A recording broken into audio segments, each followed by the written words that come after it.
a couple of folks who write for websites that are in the RedState family, and we're delighted to welcome to the stage Guy Benson, who writes at Townhall, Mary Katharine, who writes at Hot Air.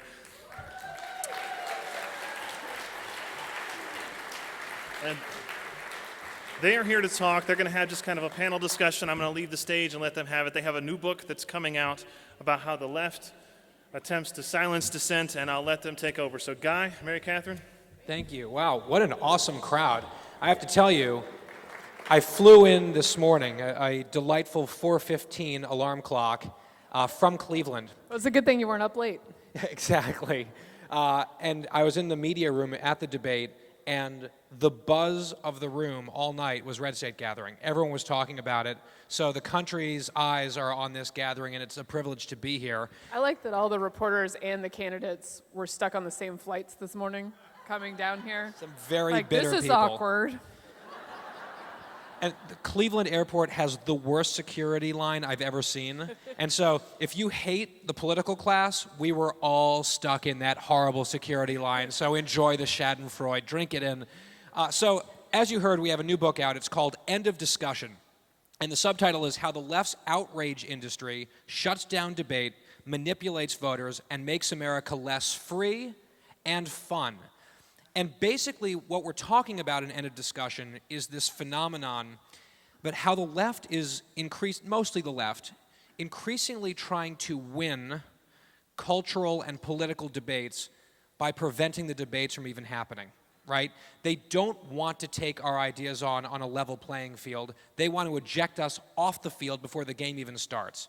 It's a whole project of delegitimization, demonization, and sort of saying that we are de facto bad, wrong, evil, and therefore they don't really have to engage with our ideas.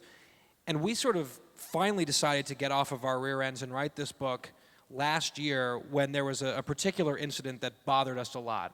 Yeah, when the Brendan Eich incident happened with Mozilla, both of us happen to be pro same-sex marriage. We have disagreements with our friends and colleagues that are friendly and respectful because we don't think that everybody who disagrees with us is automatically a bigot. Imagine that. Because they're not. So we actually disagreed with Brendan Eich, who was the founder of Mozilla, a tech company, who was eventually made it up to the head of the company.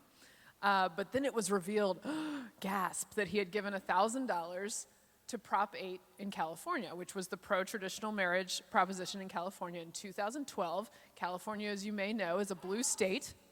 That proposition won in 2012 when Obama was carrying the state and also carrying the same opinion as the people who were voting for Prop 8. But none of that mattered. At the time that Brendan Eich was found out for this thought crime, it was enough to make him lose his job. He was hounded out of his job not because he treated anybody badly in the workplace or discriminated against anyone. In fact, a lesbian executive who had worked for him for many years came out and said, he's great, he's supportive, this backlash doesn't make any sense. They said, repent to him, and he said, no thanks, and he lost his job. And we thought, hey, if you can't hold a mainstream opinion, political opinion, in American society with which the left and its activists disagree, and also hold your job, how free is your speech? Right. And that was the thing that really pushed us to actually write a book, because that takes a lot of time and work. And but for freedom, we did it. And for fun. One other point on how this really does make America less free on this particular point. One of the reasons that we think that sort of the gay rights movement has been successful in really shifting public opinion massively on the question of same-sex marriage is they made lots of appeals to sort of Americans' libertarian sense of fairness, right? Live and let live. Your marriage doesn't affect, or our marriage doesn't affect you, just, let's be fair. And people were like, oh, yeah, okay, that's reasonable. What made us concerned is how it seems like as soon as they had the upper hand in political opinion and public opinion, all of a sudden the rules changed, right? It was no longer live and let live. It was bake us a cake or else. Celebrate us, it's mandatory, or we're going to destroy you. And That's not what real freedom looks like. That is, in fact, the opposite. That is the opposite of coexistence. They all have those coexistence bumper stickers on their car, which basically is like, attention, fellow motorists, I'm a good person, right? But when it comes to real coexistence in modern America, that might involve, say, not trying to grind a small Christian business into dust for declining to participate in a same-sex wedding. That's what coexistence actually looks like, and the left wants no part of it. So that's the less free side of it. Right. And by the way, they have this whole lexicon of silencing. Oh, A yes. lot of this is born on college campuses. These crazy silencing pseudo-scientific terms like triggering, privilege, they're all about privilege. Frankly, I'm annoyed that you're mansplaining it to me right now. Yes, I'm sorry. Well, that's just the patriarchy striking again. But as we were doing the book tour and talking about end of discussion, one of the things we found heartening and one of the things we really wanted to be part of the book was this kind of thing doesn't just make America less free and our speech less free, it also makes America less fun. One of the things that the left goes after, which is hilarious because they're all on college campuses and they all fancy themselves radicals, they are Puritans. They go after entertainment, they go after mainstream movies, they go after modern art, like Wellesley students against modern art, because it might trigger someone. It's bizarre. But they fancy themselves pro-free speech, and they're really not. I think as conservatives, we often think, oh man, I really wish Americans were more exercised about like the Iran deal, which is a valid point. But what Americans really get exercised about is having their entertainment choices limited. And one of the things that happened while we were talking about the book, right after this came out in June, is comedians saying, hey, we can't actually do comedy if everyone is going to be hanging around with an iPhone being professionally offended all the time and trying to make us lose our jobs. And that's what this is. Like, we've had PC for a long time, but this is escalated and weaponized to a point where organized groups and organized campaigns are designed to exact economic costs from you and make you a social pariah and a national news story if you post the wrong thing on Facebook. And we saw it trickling down to normal citizens, and I'm sure you guys have felt it out there. But it has been heartening to see comedians say, look, this is our lifeblood. We have to experiment with words on stage. And we used to be a country of grown-ups who could handle that. And the left used to be among those who celebrated that. They no longer are, and it's not just us on the right who say it. There are left-of-center thinkers who have said, maybe we should chill with this constantly being offended thing. And by the way, one thing that struck us, and we return to the theme repeatedly in end of discussion, is how the rules that the left constructs on this entire topic are completely capricious, they are totally fluid, and there are waivers for certain people. We, in this room, are not qualified to receive a waiver. They are qualified to receive waivers to their own stupid rules that are ever-changing. I'm not even qualified to be a woman.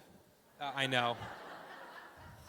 Doesn't count. And one of the biggest waivers that we point out, and it was one of my favorite passages, if I do say so myself, of our book, is when we talk about, because they have this obsession with privilege, check your privilege.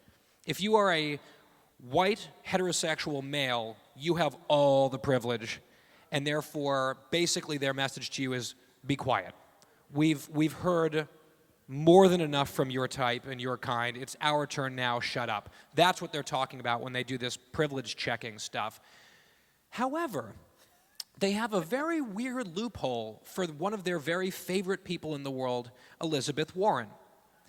Elizabeth Warren, if you're unfamiliar, is a white woman. She's just a white chick. However, for 20 years, she checked a box on various employment forms claiming to be a Native American. She was working at some lower tier law schools. She wanted to vault into the Ivy League, and she said, well, I'm Native American now. Check, and surprise, surprise, welcome to Penn, Professor Warren. Welcome to Harvard, Professor Warren. And then she got tenure at Harvard, at which point she stopped checking the Native American box. So this became an issue in her Senate campaign in Massachusetts, which she won anyway because Massachusetts. But they came to her and they were pressing like, whoa, how can you say that you were a Native American for this professional gain that Well, we're surely down she to was you? part Native American. Well, yeah, she said, "Oh, look, I have a genealogist over here who says that I am 1/32nd Cherokee." And then the Cherokees showed up. They were like, "No, no, you're not. You're not.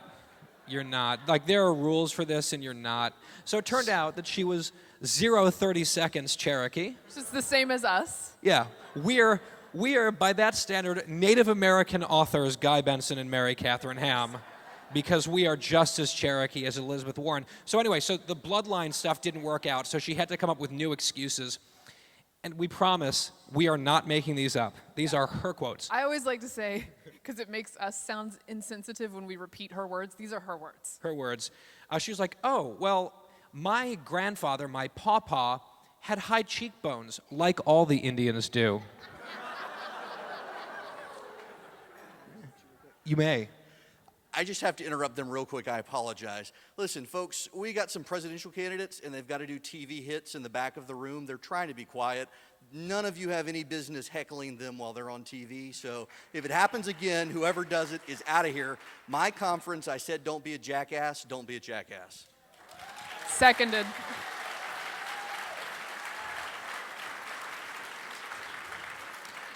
We oppose jackassery as well. Which brings me back to Elizabeth Warren.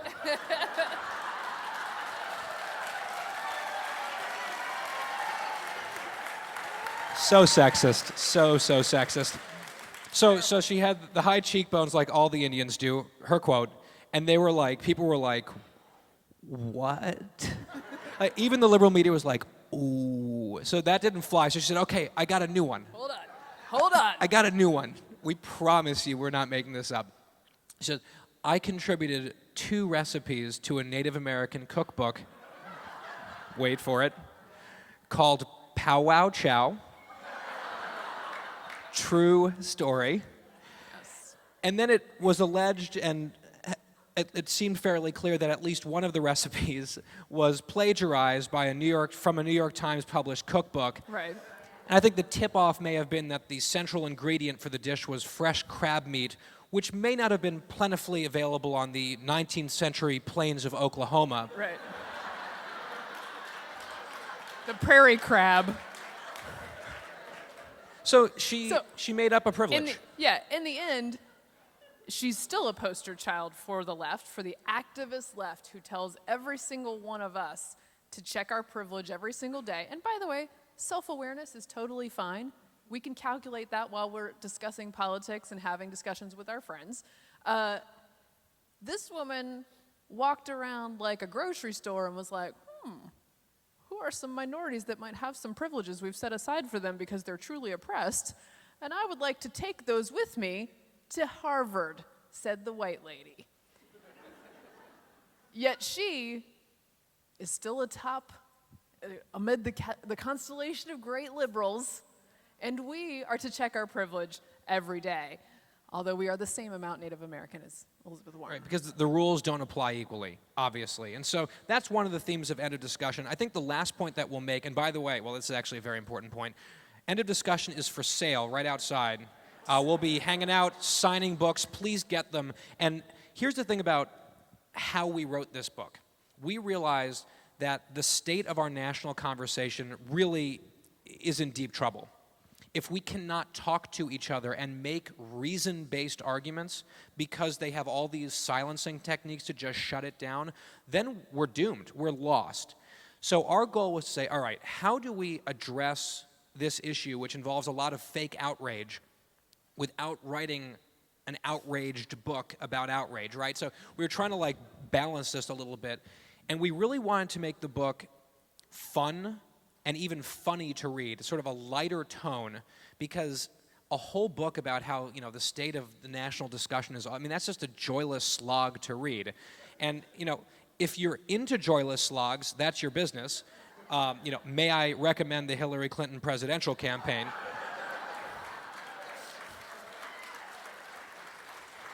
Some people are into that. But if you want a book that deals with a serious issue in sort of a fun, lighthearted way to the greatest extent possible, we highly recommend End of Discussion. And the other thing is, before we sent the book to print, I have a very well-read, very smart, very liberal friend. And I said, would you do us the favor of reading our manuscript?